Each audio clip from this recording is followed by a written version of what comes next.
That's great. You came to the olim meulim show. Yeah. The translation is amazing ascenders. So welcome to the amazing ascenders, brought to you by Traffic is a Bitch. I'm Lenny Ravitch, and as you heard, I hope to celebrate my 90th birthday in July.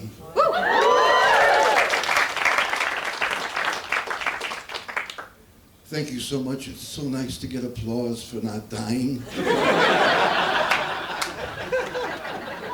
But I'm celebrating it today because I have a great future behind me.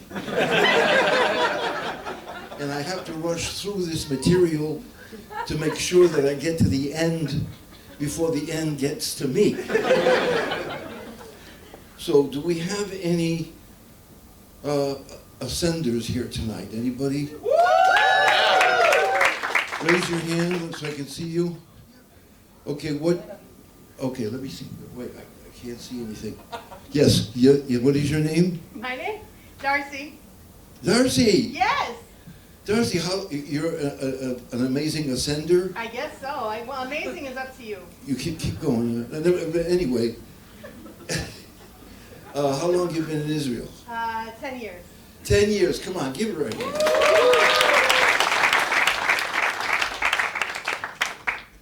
When people ask me how long I've been in Israel, I tell them too long. 61 years. And when people ask me, what brought you to Israel? I tell them, El Al. Which is the truth. I was, in the 60s, I was living in New York.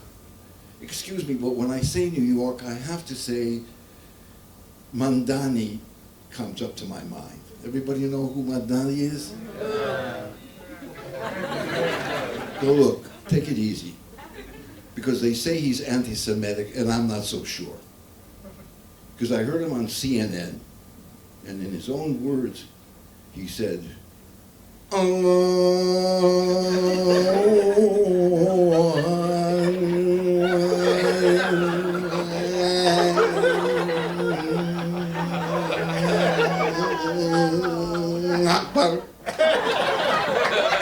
Sig Heil. But I'm not sure he's anti-Semitic. Anyway, I was in New York in the 60s, like I told you. Now, whatever I'm telling you now is the absolute truth. My hand on the Quran. I was a Shakespearean actor. And I was in Greenwich Village one night, and a friend of mine from high school, I hadn't seen her in a long time, came in, and we're sitting down, we're talking, and suddenly she looks at me and she says, "You're Jewish." And I said, "Now you tell me." She said, "Well, I'm telling you because if you have a birth certificate, you can go to the Jewish agency on Park Avenue, show them this, don't take down your pants, tell them you want a ticket that you're Jewish, you go to Israel. You get 6 months of ulpan, free, to learn Hebrew. 6 months you get food and lodging." I said, "What the hell is this place?" She said, "It's called Israel." And I didn't have in those days we didn't have what is it called, smartphone. So I had to go to the library to look it up. And I opened the map, and it's like Yochi Sponder says, I see Syria, I see Jordan, I see Syria, Jordan, Turkey, but I can't find Israel until I look into the Mediterranean and I see the word Israel with an arrow pointing to a place so small you couldn't put the name Israel in it. Now look, to an American, all this looks like, exotic. I gotta go. If not now, when? Anyway, so I call the agency, Jewish agency, I make an appointment, I get up there, and I meet this shaliach, and I said, give me my ticket. Here's my birth certificate, don't ask me to take off my pants. And he says, wait a minute, sit down. Do you know anything about Israel? I said, no. Do you speak Hebrew? I said, no. He says, what is your profession? I said, Shakespearean actor. He says, you're going to be successful big time. I said, how the hell do you know? He said, in the book of Psalms. Psalm number, what did he say, 119:6. It says, God protects schmucks like you. I felt great. I'm a schmuck. God is taking care of me. This is the truth. Hand on the Quran. Now, all right. So I get on the plane. I get to Ben Gurion. I ask the driver to please take me to an office where I can volunteer for a kibbutz. I wanted to go to kibbutz first. I heard about the kibbutz. And as we're driving, in those days, the radio was on all the time because there was always something happening. Not like today. And suddenly I hear a song. Lech, lech, la, mi, ba, yen, na, na, na, na. I said, this is amazing. God is talking to me in code in a song. Lech, la, mi, ba. And I said to this guy, what does it mean? He said, go to the desert. I said, you're good. You're good. No, you're good. I'm going to the desert. God told me to. Hand on the Quran. I go to the office and I said, I want to go to a kibbutz. The guy says to me, which kibbutz? I said, I want to go to the Negev. He said, why? I said, can God talk to me through a song and said, Lech lemidbar, go to the desert. And he goes, schmuck. And he writes something down on a piece of paper and hands it to me. He said, just give this to the driver and he'll know where to take you. So he writes it down. I can't read Hebrew. I give it to the driver. I sit and I'm driving. A couple of hours later, I look outside and I see this big, beautiful blue lake with blue sky.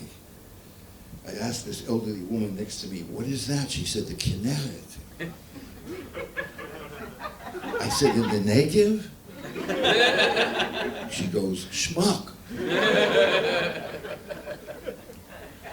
What is Manara?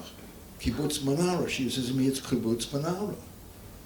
She says, that's on the border with Lebanon. In the Negev? Yad, hand. I don't know which language I'm speaking. Anyway, I finally get to a little town called Kiryat Shmona back in the 60s, all right? And I get off the bus and nothing's happening. The bus goes away, I'm all alone, and I'm waiting for the next message. I'm a schmuck, I'm protected, come on. A pickup truck pulls in, a guy with a mustache and one of these Israeli kibbutz thing. He says, anybody from Manara? I said, me. He said, get in. We're driving and we're going up and around and up and around. And I look over and I see this beautiful mountain. I said, what is that? He said, Syria. I said, no kidding. I'd like to go visit. And he goes, schmuck. We get to the kibbutz. I meet a guy by the name of Binyamin. He takes me to my room. He says, 5:30 in the morning, you're going to be working in the lul. I said, what's a lul? He said, a chicken coop. I pick a chicken, chick. Nothing like that. Huge. The smell was amazing. 1,000 chickens, all behind a cage, sticking their heads out. They were going nuts. I said, what are they doing? What's the noise? He said, they're hungry. They haven't eaten all night. Here's a wagon full of food. Here's a shovel. You take the shovel, you put it in, and you put it on the shelf. And they stick their heads out and they eat. And all of a sudden,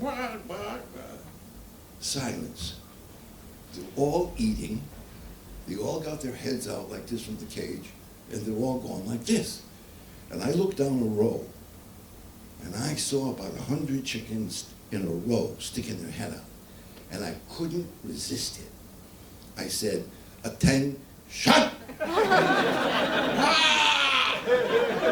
1,000 chickens stood at attention. That's power. I look over to my left, I see a broomstick. I pick it up, I put it under my, and now I'm a British officer. All right, gals, you want to go home? You want to go home? Attention! I didn't know how come they understand English.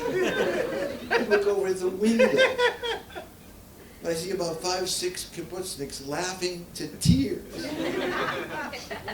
From then on, I had a new name.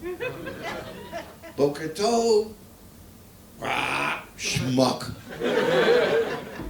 Thank you very much. You're wonderful. Now I want to introduce